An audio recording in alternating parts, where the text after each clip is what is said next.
자, 우리 부활주일을 맞이해서 다 같이 우리 힘있게 같이 한번 외쳐봅니다. 예수님 부활하셨습니다. 예수님 부활하셨습니다. 예, 우리 옆에 분에게 보면서 합니다. 예수님 다시 살아나셨습니다. 예수님 다시 살아나셨습니다. 예수님도 다시 살아나셨고 또 여러분도 다시 살아나신 분이 아주 많이 있습니다. 저도 지난주에 코로나 걸려가지고 예배당에 오지 못하고 집에서 처음으로 이렇게 주일에 예배를 드려봤습니다. 코로나가 다 똑같지는 않지만 저에게도 좀 심하게 왔어요. 한 2박 3일 정도 인후통이 있고 기침 나고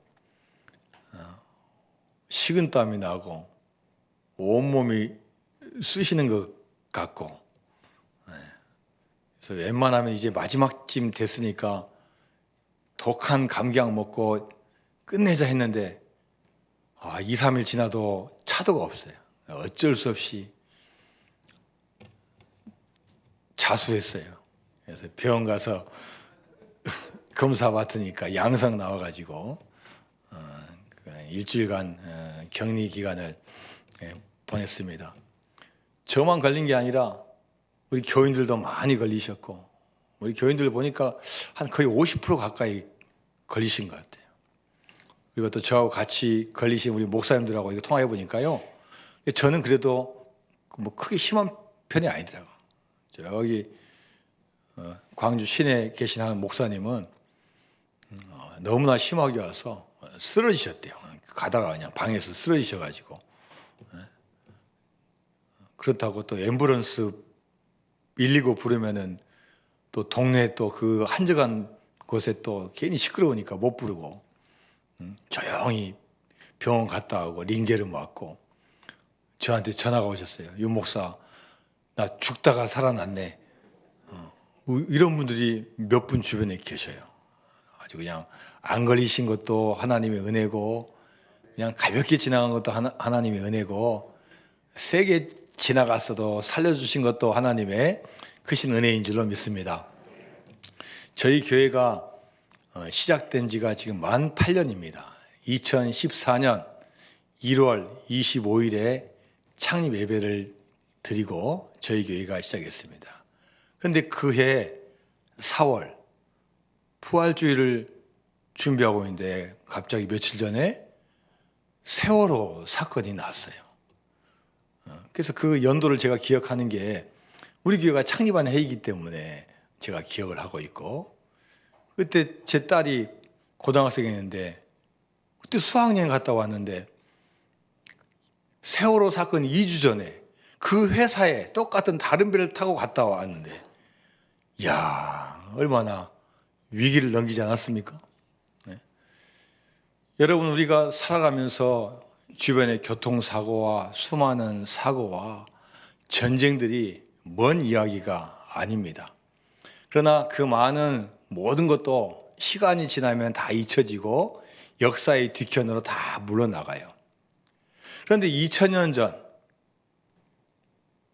지금처럼 교통이나 정보가 발달되지 않는 그 시대, 사람이 그 많지 않던 시대에 예수님의 죽음과 부활의 사건, 잊혀졌으면 진작 잊혀질 이 사건이 지금도 오히려 2000년 전보다 더 생생하게 우리가 이야기를 들을 수 있고, 주님은 죽지 않으시고 부활하셔서 지금도 살아계셔서 우리의 예배를 받아주시고 우리와 함께 해주시는 창조자이시고 구원자가 되시는 줄로 믿습니다.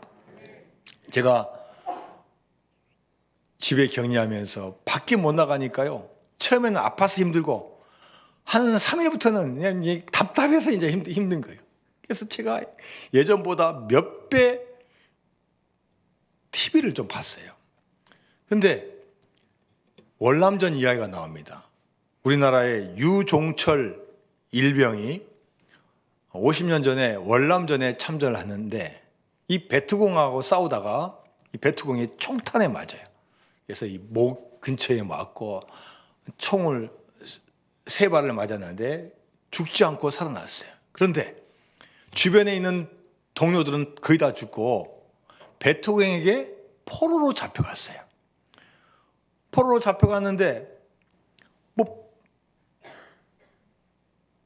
살아나는 게 다행이에요.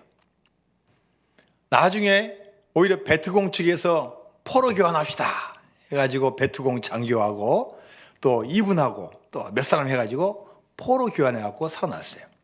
그런데 잡혀간 지 한 달이 지나니까 우리 측에서는 사람이 안 보이니까 뭐 이게 실종이라고 이렇게 해야 되는데 안 보이니까 한 달 지나서 없으니까 사망 처리를 한 거예요. 사망 처리. 우리 대한민국 국군은 포로가 없습니다. 다 살아있거나 아니면 전사했습니다. 근데 이분이 나중에서야 이제 포로 교환이 돼가지고 귀국해보니 자신은 살아있는데 법적으로는 이미 사망이 된 거예요. 사망이. 등본을 떼보니까 이미 사망으로 처리되어 있고 자기는 살아있는데 이미 국군 묘지에 자기 비문하고 묘가 있는 거예요. 안 되겠다 해가지고 정부에 이제 항의를 해가지고 정부에서도 부랴부랴 이제 묘도 없애고 죄송하다 사과한다 해가지고 이제 호적을 이제 고치는 거죠. 나중에 호적을 떼보니까 호적에 뭐라고 돼 있냐? 부활. 세상에 공무원이 좀 다른 용어를 써야 될 거 아니에요. 뭐 실종돼서 뭐 다시 했다든지 뭐 행정착오라 이렇게 해야 되는데 등본을 떼보니까 부활이에요. 부활. 그래서 이 패널들이 하는 말이 아니 부활은 예수님만 하는 건데 어떻게 사람도 살아납니까? 이렇게 방송을 하는 장면을 제가 봤습니다. 예수님의 죽음은 예수님을 따라다니는 사람들에게는 너무나 큰 충격이었습니다. 야, 우리의 메시아인데, 우리의 스승인데, 만왕의 왕이신데, 유대인의 왕이신데, 기대하던 예수님이 죽으니까 수많은 사람들이 다 떠나고, 그래도 마지막까지 지켜줘야 할 제자들조차도 다 떠났습니다. 몇몇 여인만 남아있고, 다 배반하고, 예수님 다 버리고, 좌절과 실망 가운데 자기의 원래 자리로 다 돌아가 버렸어요. 자, 오늘 본문은 예수님께서 죽으셔서 무덤에 계셨는데 오늘 새벽, 예수님이 부활하신 오늘 새벽에 장면을 먼저 묘사를 하고 있습니다. 자, 그런데 예수님께서 죽으신 그 무덤에 경비병들이 있어요. 병사들이 있어요. 원래 장례 끝나고 나면 그럴 필요가 없는데 누가 시켰냐? 예수님을 사형을 판정한 이 본디오 빌라도가 시킨 거예요. 자기는 나는 죄가 없습니다. 군중들이 그렇게 원하니까 나는 했습니다 하고 손 씻었지만 최고 책임자는 본디오 빌라도예요. 그런데 소문이 돕니다. 예수는 죽었지만 3일 후에 살아난다고 했습니다. 그 사실을 들은 사람들이 수없이 많아요. 예수님의 제자들이 아마 이 시체를 탈취해서 예수가 살아났다고 소문내면서 그들의 종교를 일으키려고 음모를 꾸미고 있다는 소문이 딱 도는 거예요. 빌라도가 이것을 막아야 되겠다. 절대로 예수의 시체를 가져가게 할 수 없다 해서 로마 병사로 하여금 이 무덤의 문을 지키게 하는 거예요. 그런데 주일 새벽에 지진이 나고 땅이 흔들리면서 하늘로부터 하얀 옷을 입은 천사들이 내려오고 이 천사들이 그 무덤에 막는 그 돌을, 큰 돌을 굴려가지고 열어놓고 그 문 위에서 딱 앉아있는 천사예요.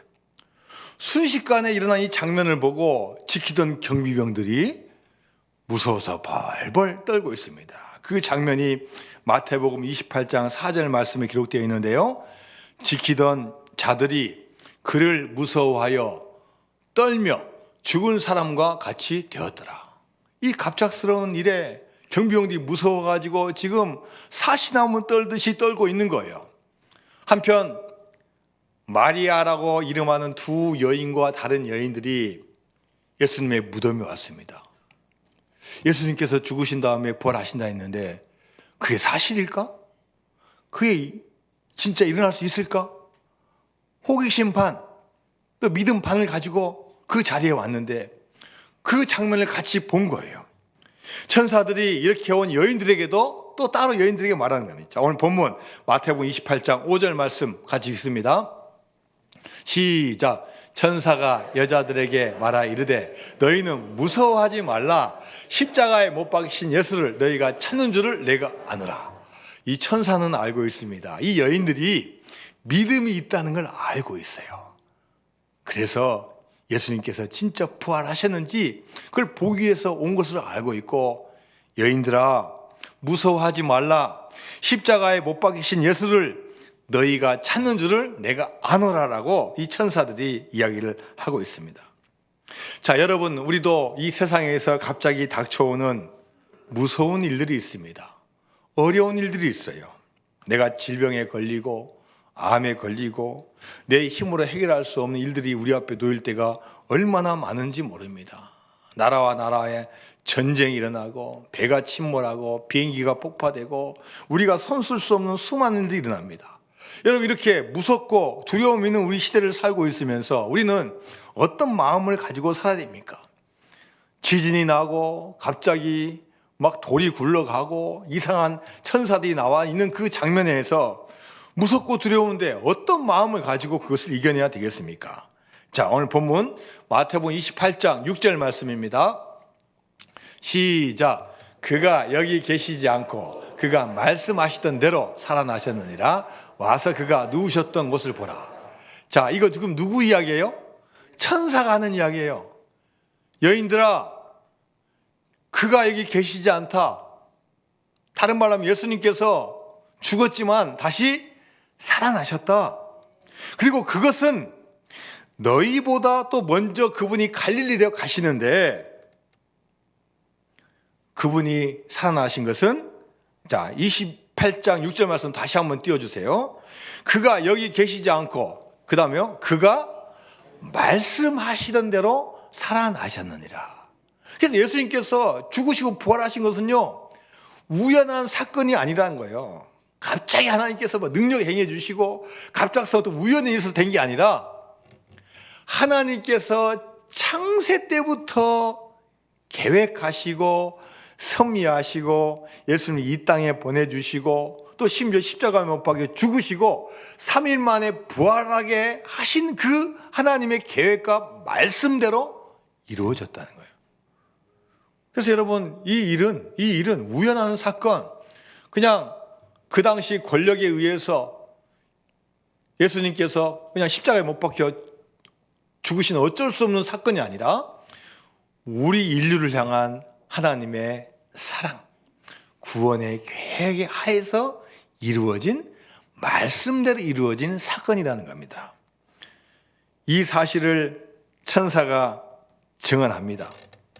예수님께서는 말씀하셨던 그대로 살아나셨다고 이야기를 하고 있습니다. 그리고 이 말을 들은 여인들에게 천사가 또 이야기합니다. 자, 오늘 본문 마태복음 28장 7절 말씀입니다. 시작. 또 빨리 가서 그의 제자들에게 이르되 그가 죽은 자 가운데서 살아나셨고 너희보다 먼저 갈릴리로 가시나니 거기서 너희가 배우리라 하라. 보라, 내가 너희에게 일렀느니라 하거늘. 자, 이 예수님께서 살아나셨다는 소식을 전한 이 천사는 이 여인들에게 바로 역할과 사명을 줍니다. 자, 너희들은 빨리 가라는 거예요. 누구한테 가냐? 예수님의 제자들에게 가라는 거예요. 가서 예수님은 죽은 자 가운데서 살아나셨다는 것을 가서 전하라는 거예요. 그리고 거기에 가면은 제자들만 있는 게 아니라 예수님도 갈릴리로 가신다고 이 천사가 이야기를 하고 있습니다. 자, 그래서 이 천사가 전한 소식은 뭐냐? 예수님 부활하셨습니다. 이런 기쁨의 소식과 함께 그 소식을 들은 자에게 역할과 사명을 주는 거예요. 너희가 부활의 소식을 들었으면은 너희들 거기에만 기뻐하지 말고 이제 그 들은 말씀을 가지고 가서 제자들에게, 이웃에게 전하라고 이 천사가 사명을 줬습니다. 예수님이 죽은 자 가운데서 살아나셨다는 그 말씀을 들으니 여전히 여인들은 두려움은 있지만 기쁜 거예요.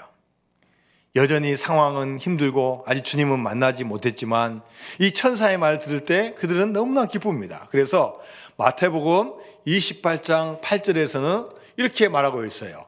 그 여자들이 무서움과 큰 기쁨으로 빨리 무덤을 떠나 제자들에게 알리려고 다름질할세.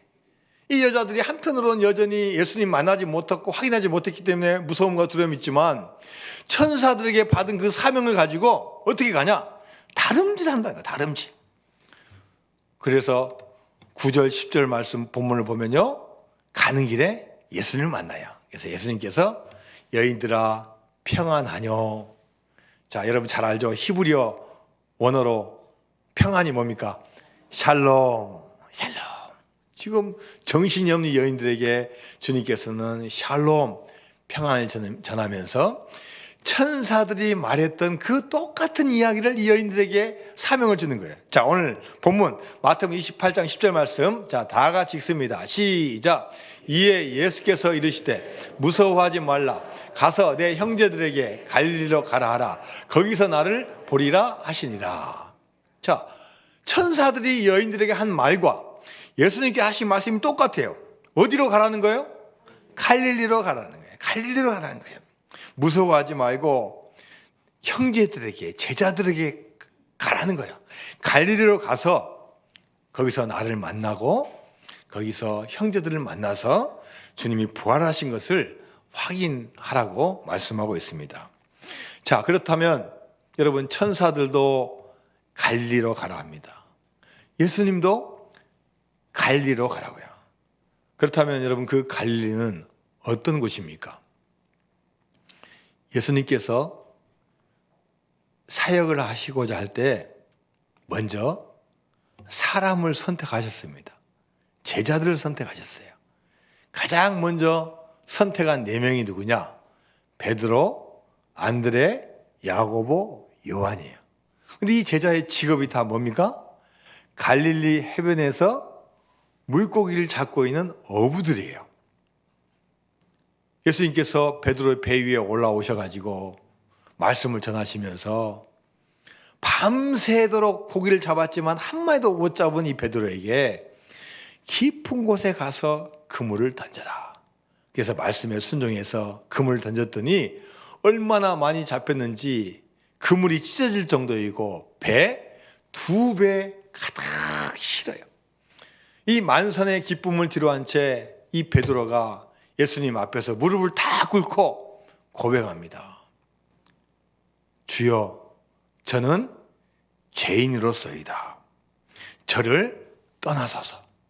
자, 예수님은 큰 선생 중에 한 분, 랍비 중에 한 명이 아니라 이전껏 만나보지 못했던 차원이 다른 분, 바로 하나님의 아들인 메시아임을 이 베드로가 깨닫고 믿음의 결단을 합니다. 그래서 여러분 이 갈릴리는 예수님을 만나서 결단한 곳, 예수님을 만나서 첫사랑을 느꼈던 곳, 믿음의 첫 시작이 바로 이 갈릴리입니다.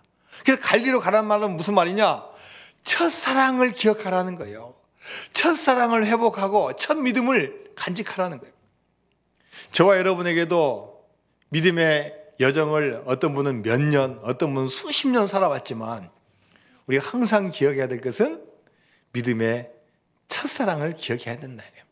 내가 힘들고 어려울 때 나를 만나줬던 주님, 내가 세상에 갔을 때 나와 함께 하신 그 주님, 여러분 그 사랑을 잊지 않고 기억할 때 주님께서 더 큰 은혜와 축복을 주실 줄로 믿습니다. 저와 여러분도 처음으로 주님 만나는 갈릴리가 있습니다. 주님께서는 그 갈릴리에서 사랑을 베풀어 주셔요. 자, 우리 같이 한 곡 찬양합니다. 다 표현 못해도 같이 찬양합니다.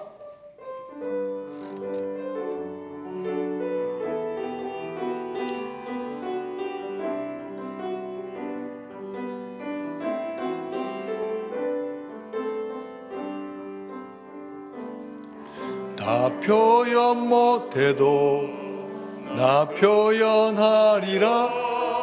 다 고백 못해도 나 고백하리라. 다 알 수 없어도 나 알아가리라. 다 닮지 못해도 나 닮아가리라.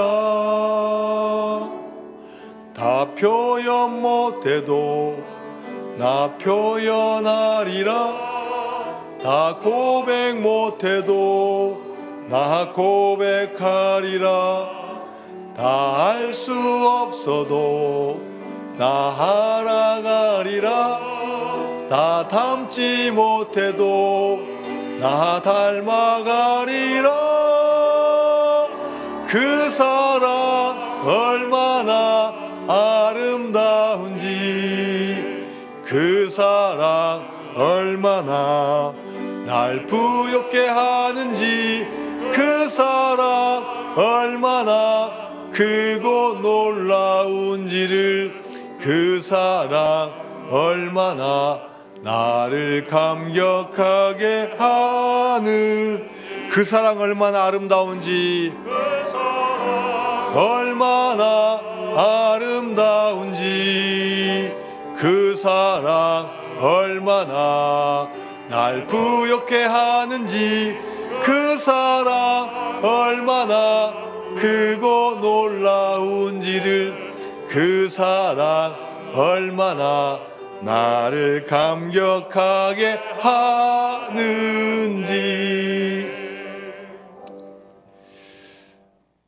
스승인 예수께서 죽으신 것을 체험한 이 제자들은 실망을 하고 원래 있던 그 제자리로 돌아갑니다. 갈릴리 해변에서 배를 띄우고 물고기를 잡아서 생업을 유지했던 그들이었기 때문에 할 수 있는 거 아는 것은 그거밖에 없으니까 다시 갈릴리 해변으로 가서 배를 타고 고기를 잡습니다. 요한복음 21장에 보면은 베드로와 제자 7명이 배를 타고 고기를 잡습니다. 또 밤에 고기를 잡는데 3년 전과 똑같이 고기가 안 잡히는 거예요. 밤새 고기를 잡았는데 잘 안 잡히는 거예요. 그런데 새벽쯤 되어서 아직도 캄캄한 그 새벽에 어떤 한 분이 와가지고 베드로에게 저 오른편으로 그물을 던지라는 거예요. 깊은 것도 아니고 오른편으로 그물을 던지라. 이 말을 들을까 고민하다가 그래도 마지막이니까 한번 던져보자 해서 던졌는데 밤새 한 마리도 못 잡았는데 물고기가 잡힌 거예요. 이번 물고기는 뭐 그물이 찢어질 정도, 배 2개 실을 정도는 아니지만 요한복음 21장에 그 물고기 개수가 적혀 있어요. 몇 마리요? 153마리의 물고기를 딱 잡은 거예요. 정신없이 물고기 세고 이거 팔자, 이거 얼마나 나갈까 하고 있는데 해변가에서 어떤 한 분이 생선을 구우면서 아침 식사를 준비하고 있어요. 그 캄캄한 밤에 오른쪽으로 그물 던지라는 그분이 누군지 몰랐는데 이제 날이 새고 가까이 가서 조반을 준비한 그 분을 보니까 그분이 바로 누구예요? 예수님이에요. 예수님을 알아본 제자들이 얼마나 당황했겠습니까? 이때 예수님께서 수제자인 베드로에게 묻습니다. 요한의 아들 시몬아, 내가 이 사람들보다 나를 더 사랑하느냐? 이때 베드로가 대답합니다. 예, 예수님, 그러합니다. 제가 주님을 사랑하는 줄 주님께서는 아시나이다. 이 말씀을 듣는 예수님께서 이 베드로에게 간단한 사명을 주셔요. 내 양을 먹이라. 이 대화가 한 번에 끝나지 않고 예수님은 두 번, 세 번 또 말씀하셔요. 베드로야, 내가 나를 정말로 사랑하느냐? 그때마다 표현은 좀 틀리지만 똑같은 대답. 예, 제가 주님 사랑하는 줄 주님 아시지 않습니까? 제가 누구보다도 주님을 사랑합니다. 이때 예수님께서 또 하시는 말씀이 내 양을 치라, 내 양을 먹이라고 말씀하시죠. 자, 예수님께서 여인들에게 갈릴리로 가라고 하신 그 이유가 뭡니까? 또 그리고 예수님께서 갈릴리에 오셔서 그 제자들을 만나신 이유가 뭡니까? 다시 회복시켜 주시려고 한 거예요. 절망과 실패와 좌절과 희망 없음에 살고 있는 그 제자들에게 다시 힘을 불어넣어 주시고 사명을 주시고 회복하기 위해서 갈릴리로 가라고 말씀하여 주신 줄로 믿습니다. 저는 어제 하남에 있는 한 교회 설립 예배에 참석하고 왔습니다. 교회 이름이 뭐냐면 하남 농인교회, 농인. 처음에 농인교회가 뭔지 했더니 우리 농아인, 청각 장애자들 모임이에요.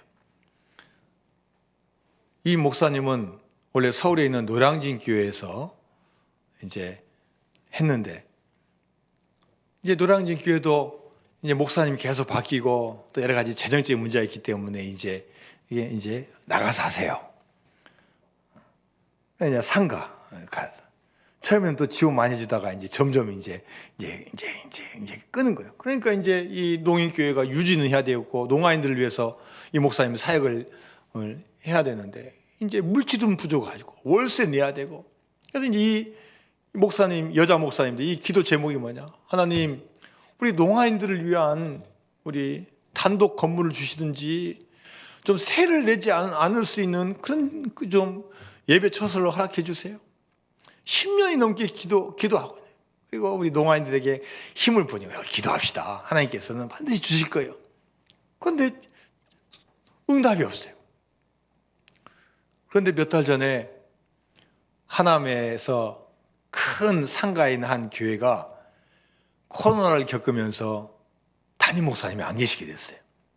아무리 교인들이 담임 목사님 청명하려고 하더라도 목사님이 안 와요. 목사님 안 오셔요. 뭐 교인이 뭐 한 20명 정도 되는데 목사님이 안 온 거예요. 그래서 이 교인들이 이제 모여서 기도하는 거예요. 우리 교회 어떻게 해야 되겠습니까? 그래서 어떤 결론을 내렸냐? 여기에도 하나님의 뜻이 있을 수 있다. 우리끼리 목사님 안 계신데 어떻게 우리가 교회를 운영할 수 있냐? 옆에 소문난 큰 좋은 교회가 있으니까 우리가 그 교회하고 합치자. 우리가 그 교회 들어가자. 꼭 우리가 이거 다 유지할 필요가 있냐? 그래서 그 목사님을 찾아가가지고 목사님, 우리 조건 없습니다. 우리 다 받아주세요. 우리 그렇지만 우리 상가에 건물이 있습니다. 이것도 다 목사님 교회 가지세요. 좋은 데 쓰세요. 교회가 합병한 거예요, 합병. 그래서 이제 이 목사님이 이 교회를 새로 갑자기 합병되면서 이 공간이 생겼는데 어떻게 할까 기도하다가 정말로 우연인 것처럼 됐지만 하나님께서 이 노량진 이 농인교회 이 목사님 기도를 들어주셔가지고 쫙 연락이 된 거예요. 그래서 목사님 지금 새로운 예배 처소에서 기도하고 계시죠? 이쪽 상가로 오세요. 다 드리겠습니다. 월세 낼 필요 없습니다. 이 농인교회 여자 목사님이 예, 목사님 하나님의 말씀인 줄 알고 무조건 가겠습니다. 그래서 그 교회 온 거예요. 이 여자 목사님은 우리같이 장애인이 아니에요. 남편이 청각장애예요. 남편 분이 제가 이름을 기억해요. 이 남편분 이름이 뭐냐? 최호식이에요. 최호식. 남편분 최호식. 이게 여자 목사님이 어제 예배를 드리는데요. 정말 눈물이 나요. 또 어떤 목사님 설교하실 때 설교 본문이 시편 23편이요. 여호와는 나의 목자시니 내게 부족함이 없으리로다. 설교 제목이 쉴만한 물가인데, 하나님께서는 장애인, 비장애인 차별하지 않으셔요. 우리는 차별하고 우리는 시각적으로 봐요. 하나님은 다 보시고 오히려 비장애인보다 아마 장애인을 더 사랑하실 거예요. 왜요? 더 간절하고 더 갈망하니까 하나님께서 자기를 찾는 자들을 반드시 붙잡아 주시고 크신 사랑을 베풀어 주실 줄로 믿습니다. 여러분, 우리도 갈릴리로 가야 됩니다. 여러분, 갈릴리가 우리 어딘지 모르지만 그곳에 주님께서는 가라고 늘 말씀하셔요. 야, 너 실망하지 마라. 너 어렵다고 너무 주저앉지 마라. 너 지금 있는 현실이 전부 다 아니다. 너 믿음으로 나가면은 너 반드시 이루어진다. 5년이 걸릴 수도 있고 10년이 걸릴 수 있지만 그 믿음의 과정을 다 보시고 하나님께서 가장 값진 것으로 저와 여러분에게 허락하여 주실 줄 믿습니다. 예수님께서는 갈릴리로 가셔서 제자들에게 그 현장에서 사명을 해보라고 말씀하셔요. 자, 마태복음 28장 16절에서 17절까지 말씀입니다. 시작. 11 제자가 갈릴리에 가서 예수께서 지시하신 산에 이르러 예수를 배웠고 경배하나 아직도 의심하는 사람도 있다. 이 11명의 제자, 유다를 뺀 11명의 제자가 갈릴리로 가가지고 예수님께서 만나는 거예요. 이제 주님, 아직도 우리 가운데 의심도 있고 절망도 있고 어려움이 있지만 주여, 우리가 무엇을 해야 되겠습니까? 이때 여러분이 너무나 잘 아는 말씀을 주님께 주세요. 자, 마태복음 28장 18절에서 20절까지 말씀. 시작. 예수께서 나와 말씀하시되 하늘과 땅의 모든 권세를 내게 주셨으니 그러므로 너희는 가서 모든 민족을 제자로 삼아 아버지와 아들과 성령의 이름으로 세례를 베풀고 내가 너에게 분부한 모든 것을 가르쳐 지키게 하라. 볼지어다 세상 끝날까지 너희와 항상 함께 있으리라 하시니라. 할렐루야. 볼지어다 내가 세상 끝날까지 너희와 항상 함께 있으리라 하시니라. 주님은요, 우리와 함께 하신다는 거예요. 그분은 부활의 첫 열매가 되셨어요. 그분은 하나님의 말씀대로 주셨다가 살아나셨어요. 마찬가지로 우리가 주님을 믿으면은 그 믿음을 통해서 우리도 죽지 않고 영원한 생명을 주님께서 주실 줄로 믿습니다. 하나님이 세상을 이처럼 사랑하사 독생자를 주셨으니 이는 그를 믿는 자마다 멸망하지 않고 영생을 얻게 하려 하심이라. 주 안에 참 생명이 있는 줄로 믿습니다. 다 같이 우리 찬양합니다. 주 하나님 독생자 예수, 우리 박수 치면서 힘차게 찬양하겠습니다.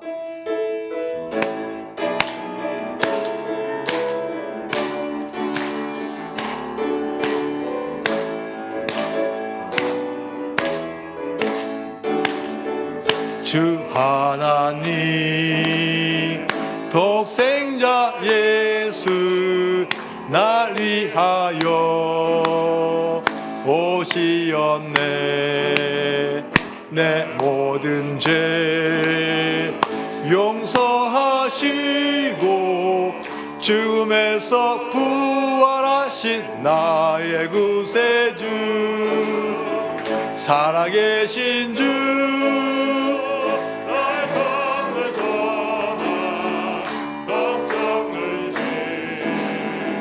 전혀 없네.